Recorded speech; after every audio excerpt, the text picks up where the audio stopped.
Hey everybody, welcome back to Living Louky. Life as we know it. I'm Jared. I'm Telsey. And over the course of the next few months, we will be highlighting and bringing awareness to different topics that mean a lot to us. And just in time for September Suicide Prevention Month, I would like to bring awareness to the mental health and PTSD in the first responder. And the importance of bringing support and awareness to those suffering. Stay tuned. Stay tuned.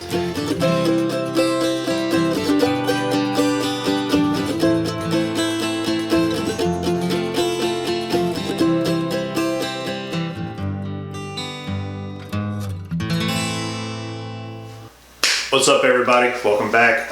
Today we're going to do things a little bit differently. As we've stated before, once a month we're going to bring awareness to something that means a lot to us. I have my own, Telsey's got her own, and mine being that I am a first responder and that I deal with this on a regular basis myself. I want to help bring awareness to mental health in the first responder. Along with PTSD and suicide. Like I said, it hits really close to home because I am a firefighter, but also because a few years ago I myself was diagnosed with PTSD after a call that left me shook. To this day I still remember every detail of that accident. I'm not going to dive into specifics, but it's an ongoing issue and it's constantly changing on a regular basis. Like I said, I lived with this for quite a few years under the table. Nobody knew about it. I was holding in all my anger and my aggression and all my worries, my sorrows, my fears. I was just holding it all in, and that really led me down a wrong path. I said I was getting angry. I was taking it out on my family. I was taking it out on my friends, my relationships, even my son. And I started scaring him, and that started scaring me. So I knew that I had to make a change, but I was afraid to make a change. And by that change, I mean I was afraid to talk about it. Because when I was diagnosed with it, they were offering me all kinds of medications and counseling and this and that and the other. And being in the line of work I'm in, I didn't want to do the medications because I've seen where those medications lead. I've seen that path and that hole that people who are on those anti-anxiety and anti-depression medications, I think sometimes that's the worst way to go, is because if you ever look at the side effects of all that, it's thoughts of suicide or thoughts of anger and aggression buildup. Like, isn't that what the medication is supposed to counteract? Is that? Now, that's not the same case for everybody, but I didn't want to take the chance of that. In 2017, over 270 first responder suicides were reported. And it's been found that only about 40% of first responder suicides had been reported. So I'm sure, as most of you guys know, especially if you're in the first responder field, you've heard the phrase, "I wish my mind could forget what my eyes have seen." And I live that on a daily basis, I've seen more trauma and death than I care to admit or I care to even talk about. It's all part of the job. But the one that sticks into my mind is the one that gave me the PTSD in the first place.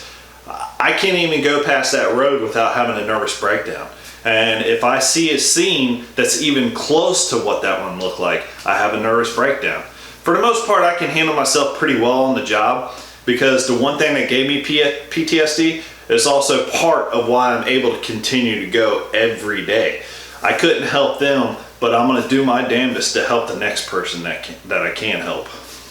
So I mean, we've all seen it. We've done our fair share of CPR. We've gone to our fair share of trauma incidents. We've seen blood. We've seen the guts. We've seen the gore. We've seen the burned bodies, and it's not a pretty sight. And a lot of people who aren't in this line of work don't understand that. I've talked to a couple of psychiatrists, just getting information, and some of them realize that, well, they don't know what the heck we're talking about because they don't have to live this on a regular basis. We do. So like I said earlier, I didn't really talk about it much for the longest time, and that's because I was afraid. I was afraid to talk about it because I didn't want to get seen as weak, and I sure as heck didn't want to get pegged for unfit to do my job. Because like I said, the one thing that gave it to me is also the one thing that helps push me through every day. So all my problems ended up continuing on every day, and it kept getting worse and worse and worse, and I was going down a deep dark hole until I met Telsey. We were going through a really rough patch because I couldn't get a grip on my anger or my aggression, and I finally just snapped. And we went through an argument that day that should have ended us, and it was because of me. It was because of something that I did because I was having a hard time controlling my PTSD.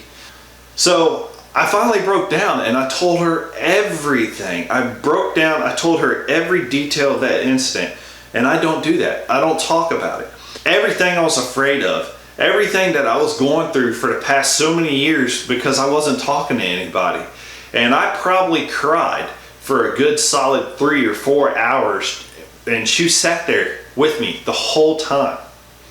But so what I'm getting at is you've got to talk about it, and you've got to find somebody who can support you and help you through this issue. As long as they can at least listen to you and help you through these issues, you're on the right track.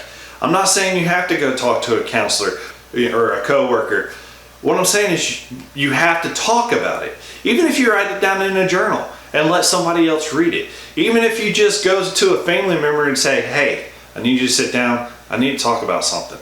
I know with me, with the crew that I work with now, if I ever have an issue, I can go have a closed door with them. I can go in there and sit down and just bear it all, and they're going to help me through it. I know that when I come home after a horrible day, Telsey sees that look on my face. She knows to give me some space, but then she'll come in slowly later and ask me to talk about it. And I wouldn't say she pushes me to talk about it, but she leaves that option open that, hey, I'm here.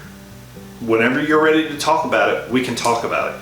And 99% of the time when I finally come through and talk to her about it, I'm good again. I can actually function again.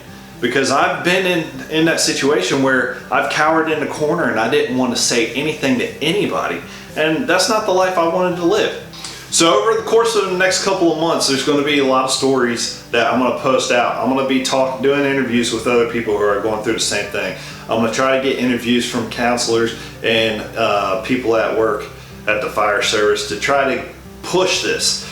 There's not enough attention on mental health and suicides and PTSD in the first responder. There's a lot of stories out that I've heard lately where fire departments are actually trying to push to get this part of a workers' compensation plan. You know, because this is a medical issue. This can lead us down a road where we tend to hurt ourselves.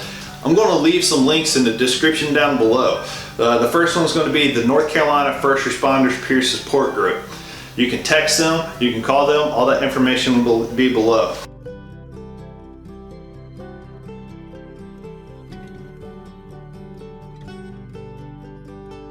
I'll also leave the link for the Suicide Prevention Resource Center down below. If you're having these issues, please talk. Don't become a statistic.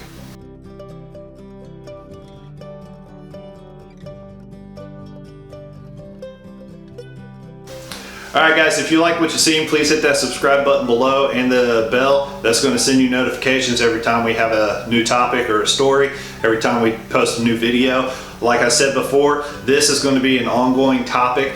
I want to spread this message across the world, across the country, across every single fire department. I want to be able to get our towns and our fire departments to throw this into their action plans. We don't have enough of it, and there's too much. So please don't become a statistic. If you or somebody you know is going through these problems, please reach out and talk about it.